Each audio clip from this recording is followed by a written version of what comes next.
Folks, coming to you from sunny Fall River, Nova Scotia in February. Couldn't get the lighting right indoors, so I thought I'd bring it outdoors, and there's lots of light out here. So today I'm here to answer a question that I got from a pipe band drummer subscriber. Thank you for that. And that question is, how do I get a roll smooth? So what I see from a lot of students when they start doing a roll, they either play something like this, and they try to play as fast as they absolutely can, or I see something like this, or I see something like this, all kind of loosey-goosey. So those are the three examples that I see from students. So how do you get this instead of this or this? Well, the answer is in paying attention to what your thumb, index finger, and middle finger are doing on your right hand and what your thumb is doing on your left hand. So if we squeeze as tight as we possibly can between the thumb, index finger, and middle finger on the right hand, we get that. And if we put a lot of pressure on that thumb, we get the same thing happening with that thumb. So that type of roll, that sort of crushed buzz roll, happens because the sticks are being squeezed too tightly on the right hand, and there's being too much pressure, or too much pressure is being put on the left hand. Now the opposite thing, if you're not squeezing at all with this index, middle, and thumb, and if you're not really putting any pressure on your left hand at all, you get this kind of thing, this sort of loosey-goosey roll thing happening. So because it takes so much time to master a roll, or it does take so much time to master a good drum roll, and the reason why it takes so much time is because it's just practice adjusting very, very small amounts. Like you can see here, that's a full squeeze, that's none. So there's lots of little increments here on the right hand that I can try as I squeeze and then I release that pressure. And similar on the thumb, there's lots of gray area here that over time you will learn to find that sweet spot. So if we start by squeezing the right hand and putting lots of pressure on that left thumb, and we gradually release that pressure ever so gradually, you'll see the buzzes start to expand a little bit. Still releasing the pressure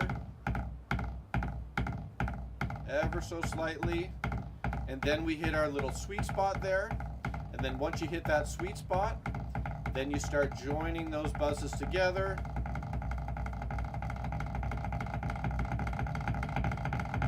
To get your nice smooth roll.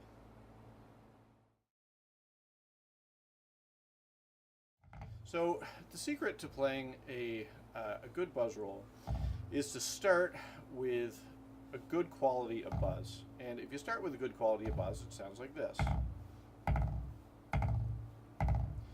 Now when you're doing a roll, make sure that you don't use your wrist, because if you use your wrist, you'll get these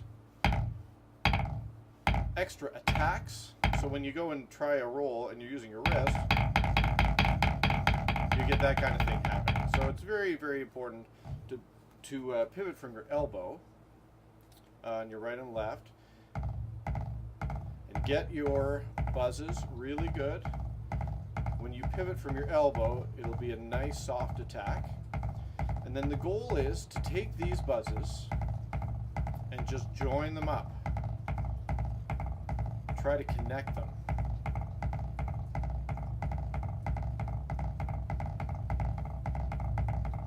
Even at slow speed, those buzzes should start to connect. And then as you get a little bit faster, that smooth roll starts happening.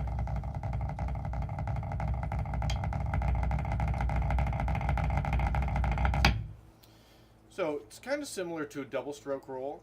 A lot of students, when they go to playing an open double stroke roll, they'll try to take their buzzes and they'll try to gradually speed them up.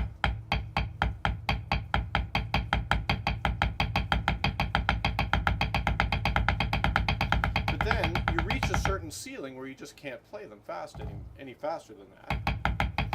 So then what happens is, then you try to get this little bounce thing happening.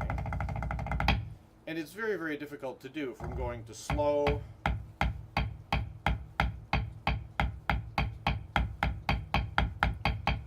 so you're reaching your sort of peak capacity for speed right about now, and then to suddenly switch, it's almost like you hit that little break. Kind of like when you're singing and you're starting low, you go, and then you hit that little break where you go into falsetto. It's kind of the same thing when you're doing your doubles. So what I found is a little more useful when you're going for an open double stroke roll is to literally start with bounces. So it's one motion, again, pivoting from your elbow. And what you're going to gradually want to do is get these closer and closer to each other.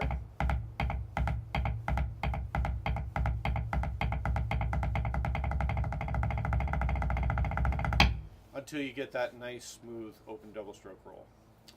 Hope this has been helpful. I hope that answers your question. And until next time, happy drumming. And hopefully we can get some sun around here soon. Good God.